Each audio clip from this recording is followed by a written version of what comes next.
So this is not normally how I start a video, but the book Always the Villain just came out.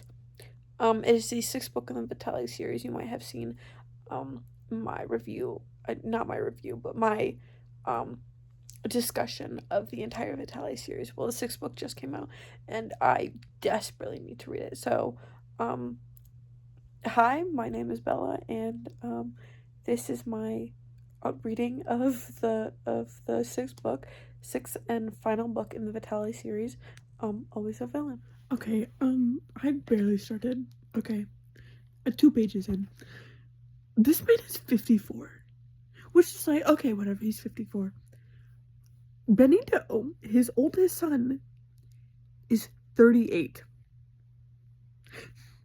He had a child when he was 16. Which isn't even a big deal. It's just the fact that I just learned about it. That I just learned that he had a kid when he was 16. He's 54. What the hell? Okay, I guess. So, I've been meaning to say this for a while, but it's been really late when I've been reading my book, and so I haven't had time to actually film something to put in this. But I just wanted to say, Caesar's a freak, like a sexual freak, and it's weird. Like, so I've read the other brothers in the Vitaly series, okay? I've read them all, okay? And I've read them all twice, at least. I've read a couple of them 3 times, okay?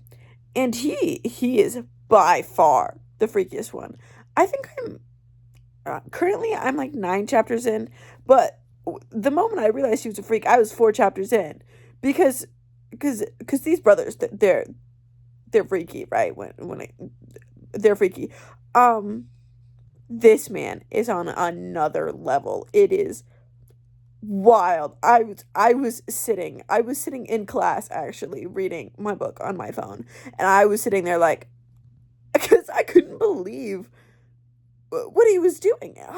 I've read a lot of smut in my life. Okay, I have read a lot. Okay, I've read some of the most graphic things you could ever imagine. And I'm on AO3. There's stuff on there too that is just insane. But this was nothing like I've ever read before. And I was just like, seriously? What? Anyways, it's great though. I love this. And yeah, I finally got to see the brothers. The brothers are finally back. Whenever I'm in Raphael's point of view, every once in a while he has to go meet with the brothers. And yeah, and the brothers were like, "There's no way that our father is into men. There's no way." And then Raphael's like, "Well, there was this one bodyguard that he had that touched me. He just touched me. He didn't like do anything. He just touched me." And then Caesar killed him. And they're like, "Oh, never mind. He's down bad for you." And I'm just like, yeah, because any one of those brothers would kill for their man, and their father is the same way. So yeah. Anyways, it's great. I am so invested in this book, and it is so good. I'm excited that this is the last book. I'm sad, but I'm not halfway through it yet. So I'm good. I'm chilling. Okay, so I'm reading Always the Villain, and I think the hardest part about reading this book is the fact that I'm already set with the characters from this series, okay? All of the previous 5 books. I love those characters. I fell in love with those characters. I appreciate them so much, and I want nothing bad to ever happen to them. But I'm also getting to know this character that I've always hated for the last 5 books, and now I have to learn to love him. Okay? Fine. Okay? Give me to love a hateful character, correct. But he's trying to take down the other characters. And it's just hard. Because I'm like, you're taking down my babies. Stop it. Don't hurt them. Don't touch them, okay? And I know, I'm trying to root for him. I'm trying to be like, yes, I want him to succeed. But also, I don't want him to succeed because I fell in love with those other characters. I don't want anything bad to ever happen to them. This is unfair. I don't like it. It's not fun. It's not good anymore. So I finished finished the final book in the Vitaly series. I currently don't have it with me. It's currently elsewhere across the room. But I finished the 6th book. And I am so sad it's over. I finished it roughly a week, 2 weeks ago, but it hurt me so much.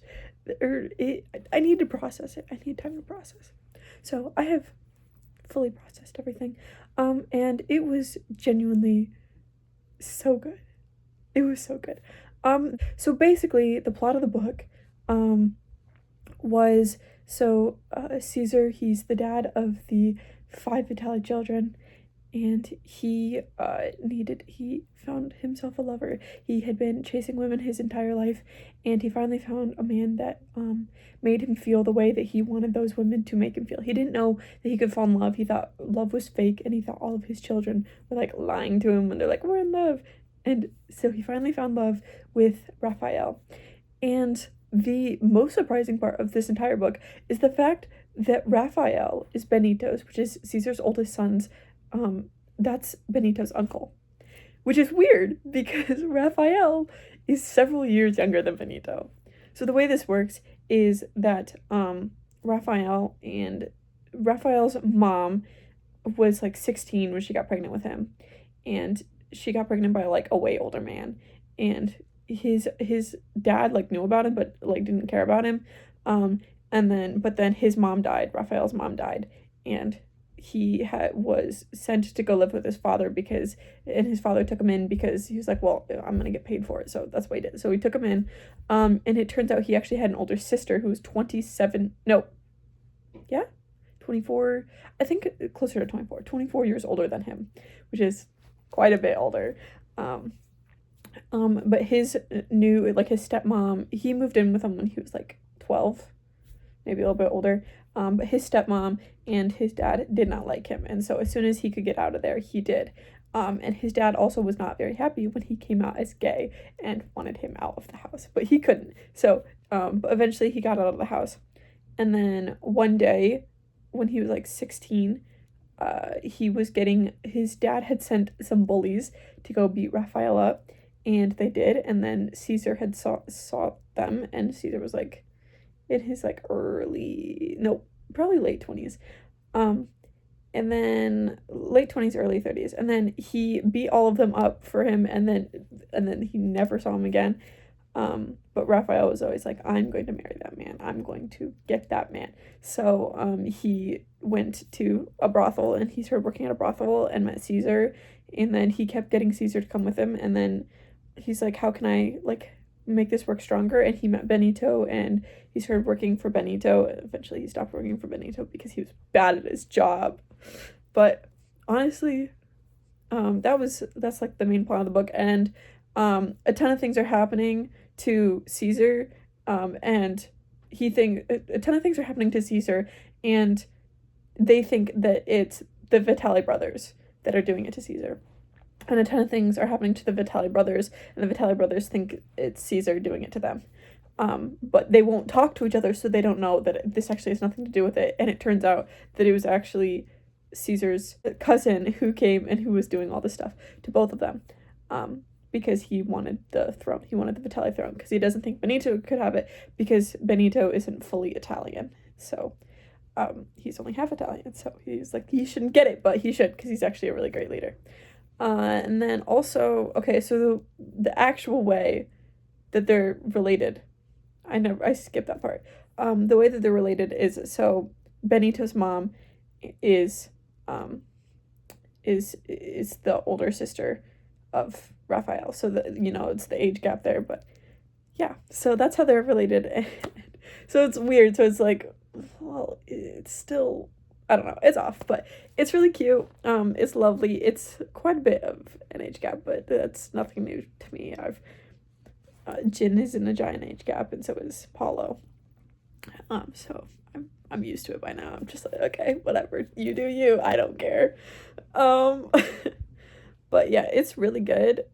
I thoroughly enjoyed it. I enjoyed all of the sex. They did break up though, and that made me sad. Very sad. I was like not crying. I don't cry when I read, but I was very sad when they broke up, and I was like, but why? The book's almost over. But it was very good. I just wanted Raphael to just tell Caesar that he was spying on him because it was hurting me so bad that he was just like sneaking out. I was just like, dude, just tell him. Just tell him that you're sneaking out. This is dumb. Um, but yeah, it was very good. I thoroughly enjoyed this book. It was a good ending. I wish there was more. There's not going to be more, but I wish there was more. Um and yeah, I just enjoyed it. It was so good. It was nice to be off. I love Heated Rivalry and all of the books in that series, but it was nice to be able to go back to my old favorite before I became obsessed with Heated Rivalry. It was nice to just to go back and see what that was like. And then yeah, so it was good. I enjoyed it. It was wonderful. It was a delight to read. It was so great. Uh, yeah, I wish there was more. I'm probably gonna read more eventually from these authors because I don't know what I'm gonna do without them. It's so good. So yeah, I hope you enjoyed this final rant of this book. If you want to know more about any of these series, I have a whole video on all of the series, and you can get they're not super in detail, but they're if you want me to get more in particular about a book, let me know, and I will definitely go over it because I love all of these books. So, uh, yeah, I hope you enjoyed.